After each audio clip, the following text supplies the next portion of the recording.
KCR batch చెప్తున్న మూడో అతిపెద్ద తప్పు ఏంటి, వీళ్ళు ప్రచారం చేస్తున్నది ఏంటి ఎలక్షన్స్లో అంటే మూడో పాయింట్ ఏంటి, ఉద్దేశపూర్వకంగా ప్రభుత్వం మేడిగడ్డ బ్యారేజీని కొట్టుకుపోయేలా ప్రయత్నం చేస్తున్నది. ఉద్దేశపూర్వకంగా కావాలనే ఈ మేడిగడ్డ బ్యారేజీని కొట్టుకుపోయేలాగా చేస్తున్నది. మేము ఉండుంటే కట్టేటోళ్ళం, అయిపోయేది, జర్ర 3 నెలల సమయం ఇస్తే అయిపోయేది. మేము ఈ ప్రభుత్వం మేడిగడ్డ పిల్లర్లకు రిపేర్లు చేయకుండా కావాలని ఆలస్యం చేస్తున్నది. వచ్చేది వర్షాకాలం, అప్పుడు వరదలు వస్తే మేడిగడ్డ బ్యారేజీ మొత్తం కుంగే ప్రమాదం ఉన్నది. కాళేశ్వరం ప్రాజెక్టు మూలకు పడేసే కుట్ర ఇది. మేమే అధికారంలో ఉండి ఉంటే వేల కొద్ది హిటాచీలు పెట్టి 2 నెలల్లో మేడిగడ్డను రిపేర్ చేసే వాళ్ళం. చూడండి, కేవలం 2 నెలలట, 2 నెలల్లో మొత్తం రిపేర్ చేసి అవతల పడేసేటోళ్ళట. ఈ ఆరోపణల్లో ఎంత నిజం ఉందో చూద్దాం. మేడిగడ్డ బ్యారేజీ 21 అక్టోబర్ 2023 నాడు కుంగింది. బ్యారేజీ కుంగిన తర్వాత నేషనల్ డ్యామ్ సేఫ్టీ అథారిటీ నిపుణులు బ్యారేజీని 23, 25 అక్టోబర్ 2023 నాడు సందర్శించి, అంటే 23 నాడు, 24 నాడు, 25 నాడు 3 రోజులు సందర్శించి 1 నవంబర్ 2023 నాడు ఒక రిపోర్ట్ విడుదల చేశారు. ప్లానింగ్, డిజైన్, నిర్మాణం, నాణ్యత, నిర్వహణ మొదలైన అంశాల్లో వైఫల్యం మేడిగడ్డ బ్యారేజీ కుంగుబాటుకు కారణమై ఉంటుందని వారు తమ ప్రాథమిక నివేదికలో తేల్చారు. పూర్తి వివరాలకై రాష్ట్ర ప్రభుత్వం సమగ్ర విచారణ చేయించాల్సి ఉంటుందని వారు తమ నివేదికలో పేర్కొన్నారు. ఎన్డీఎస్ఏ నిపుణుల నివేదిక పైన గత పాలకులు భగ్గుమన్నారు. ఈ సందర్భంగా ఈ పెద్ద మనుషులు మాట్లాడిన మాటలు గుర్తుకు తెచ్చుకోవాలి. అసలు సమస్య ఏంటో తెలుసుకోవడానికే, అంటే ఎప్పుడు ఎలక్షన్స్కి ముందు మాట ఏమన్నారు కేసీఆర్, అసలు ఈ సమస్య ఏంటో తెలుసుకోవడానికే కనీసం 6-7 నెలలు పడుతుంది. వాళ్ళు అన్నారు, ఎన్డీఎస్ఏ వచ్చి రిపోర్ట్ ఇచ్చినప్పుడు అరే గట్టెట్లు ఇస్తారు, అసలు ఈ సమస్య తెలుసుకోవడానికి 6-7 నెలలు పడుతుంది. అలాంటిది 2 రోజుల్లో బ్యారేజీ కుంగుబాటుకు కారణాలు ఇవి అని నిపుణుల కమిటీ ఎలా తేల్చింది? నిపుణుల కమిటీ కేంద్ర ప్రభుత్వ పెద్దల రాజకీయ ఒత్తిళ్లకు లొంగి ఈ నివేదిక ఇచ్చిందన్నది కేసీఆర్ మాట్లాడింది. కేవలం స్వతంత్ర నిపుణుల కమిటీతోనే మేడిగడ్డ కుంగుబాటుకు కారణాలు బయటకు వస్తాయి. ఖర్చులన్నీ కాంట్రాక్టరే భరిస్తాడు. ఈ మేరకు కాంట్రాక్టరే బహిరంగంగా ప్రకటన చేశాడు. ప్రభుత్వానికి ఎలాంటి నష్టం లేదు.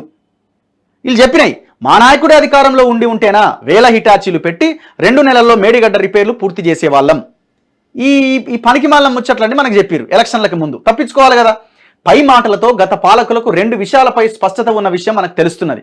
మొదటిది, మేడిగడ్డ కుంగుబాటుకు కారణాలు తెలుసుకోవడానికే చాలా సమయం పడుతుందని వారి మాటల్లో 6-7 నెలలు పడుతుంది.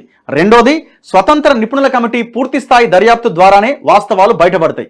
అంటే అసలు సమస్య గుర్తించడానికే 6-7 నెలల సమయం పడితే ఇక సమస్యను గుర్తించి పూర్తి స్థాయిలో రిపేర్లు చేయడానికి ఎంత సమయం పడుతుంది? మరి వీడేందో 2 నెలలు కడతా అంటుండేగా. నువ్వే అన్నావు 6-7 నెలల సమయం పడుతుంది, ఎన్డీఎస్ఏ రిపోర్ట్ ఎట్లిచ్చింది అని. ఇదివరకే చెప్పినట్టు సమస్య కేవలం ఆ 7వ బ్లాక్లోని 12 పిల్లర్లకా లేక మిగతా పిల్లర్లలో కూడా సమస్య ఉందా? బ్యారేజీ ముందు వెనక ఉన్న కట్ ఆఫ్ వాల్స్ పరిస్థితి ఏంటి? సిడబ్ల్యూసి ఇప్పటికే చెప్పినట్టు బ్యారేజీ స్థలం ఎంపికే సరిగ్గా జరగలేదా? అప్పుడు ఏం చేయాలి? ఎన్డీఎస్ఏ కమిటీ ప్రాథమిక నివేదిక ప్రకారం డిజైన్ వైఫల్యమే గనక అయితే దాన్ని పూర్తి స్థాయిలో సరిచేయడం సాధ్యమా? సమస్య ఇంత జటిలంగా ఉంటే మా నాయకుడే ఉంటే వేలాది హిటాచీలు పెట్టి ఈ పాటికే మేడిగడ్డ బ్యారేజీ రిపేర్ చేసి ఉండేవాడు అనడం ఎంత హాస్యాస్పదం. అంటే ఏ సమయానికి ఏ మాట వస్తే ఆ మాట మాట్లాడారు. వీళ్ళ మాటలు నమ్మడానికి తెలంగాణ సమాజం మరీ అంత అజ్ఞానంలో ఉందని వీళ్ళు భ్రమిస్తున్నారా? వేల హిటాచీలు అప్పుడేమైనాయి? ఎప్పుడు వేల హిటాచీలు పెట్టి యుద్ధ ప్రాతిపదికన రిపేర్లు పూర్తి చేసేవారమన్న పెద్దల నిర్వాకం ఇప్పటికే చూశాం. హిటాచీలు అంటే మట్టి తీసే యంత్రాలు.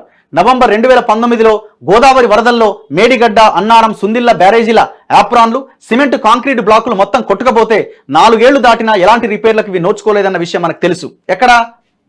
ఇంతమంది నేను ఫోటోలు చూపించిన కదా. ఇది మేడిగడ్డ, అన్నారం బ్యారేజ్ దగ్గర ఉండి ఈ కాంక్రీట్ బ్లాక్స్ మొత్తం కొట్టుకపోయినాయి. ఎప్పుడు? 2019లోనే కొట్టుకపోయినాయి. ఒక్క రూపాయి ఖర్చు పెట్టి దాన్ని రిపేర్ చేయించింది లేదు. ఈయనట వేల హిటాచీలు పెట్టి దీన్ని బాగు చేస్తారట. 2019లో కొట్టుకుపోయిన దానికి దిక్కు లేదు. నువ్వు ఆనాడది కనుక రిపేర్ చేసి ఉంటే వాళ్ళు ఈ సిచ్యువేషన్ వచ్చి ఉండేది కాదేమో. అది చేయలేనోడట ఇవాళ వేల హిటాచీలు పెడతారట. ఏ నుంచి తెస్తాడో మరి. బ్యారేజీకి రక్షణ కవచంలా ఉండే ఇవి దెబ్బతినడమే ప్రస్తుత మేడిగడ్డ బ్యారేజీ కుంగడానికి ఒక ప్రధానమైన కారణం. బ్యారేజీలకు ప్రమాదం ఉందని తెలిసి నిర్లక్ష్యానికి కారణం ఏంటి? మరి ఎప్పుడో 4 ఏళ్ల క్రితం బ్యారేజీలకు ఇంత తీవ్ర సమస్య వస్తే ఇప్పటి వరకు ఈ పెద్ద మనుషులకు హిటాచీలే దొరకలేదా? హిటాచీలు దొరకలేదా? ఇన్ని తప్పులు తమ వైపు పెట్టుకొని ఎదుటివారి పైన బురద జల్లే కార్యక్రమాన్ని మొదలుపెట్టారు. చూడండి ఎంత ఘోరమో. రిపేర్ల ఖర్చు ఎవరు భరించాలి? మేడిగడ్డ బ్యారేజీ కుంగగానే అప్పటి ప్రభుత్వ పెద్దలు ఆగమేఘాల మీద కాంట్రాక్టర్ల ప్రతినిధులతో రిపేర్ల ఖర్చంతా తామే భరిస్తామని ప్రకటన ఇప్పించారు. ఎలక్షన్లు అయిపోగానే కాంట్రాక్టర్ క్రెడిట్ ఫిరాయించిండు. రిపేర్లకు తమకు ఎలాంటి సంబంధం లేదని. డిఫెక్ట్ లయబిలిటీ పీరియడ్ అంటే ఏంటి? పని పూర్తయ్యాక నిర్మాణంలో ఏదైనా ఒక సమస్య వస్తే రిపేర్లకు అయ్యే ఖర్చు ఆ కాంట్రాక్టరే భరించాలి. దాన్ని డిఫెక్ట్ లయబిలిటీ పీరియడ్ అంటారు. దానికి ఒక 2 సంవత్సరాలు ఉంటుంది.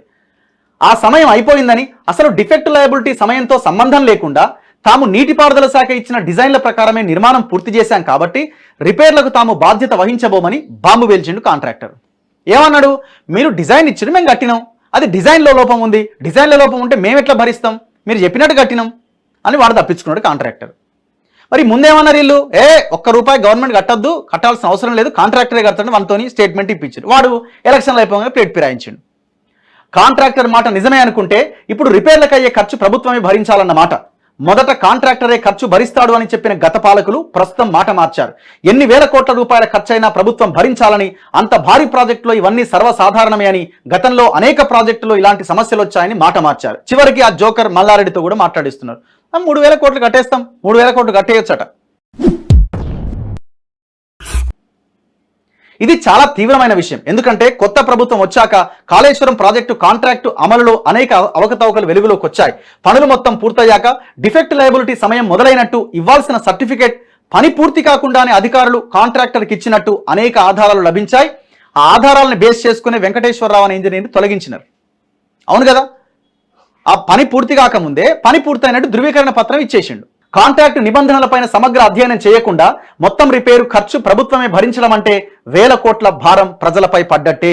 అలా కాకుండా మొదట పని కానిచ్చి తర్వాత బాధ్యత కాంట్రాక్టర్దా లేక డిపార్ట్మెంట్దా అని నిర్ణయిద్దామంటే ఈ అంశం తేలేదాకా కాంట్రాక్టర్ పని మొదలుపెట్టే అవకాశం లేదు. ఈ మొత్తం అంశంలో అనేక న్యాయపరమైన చిక్కులున్నాయి. ఇవన్నీ సమగ్రంగా విశ్లేషణ చేసి నిర్ణయం తీసుకోవాల్సి ఉంటుంది. అయితే 2019 నవంబర్లో యాప్రాన్లు కాంక్రీట్ బ్లాక్లు కొట్టుకుపోయినప్పుడు ఆ నష్టాన్ని ఎవరు భరించారు? ఇది ఒకసారి చూడండి.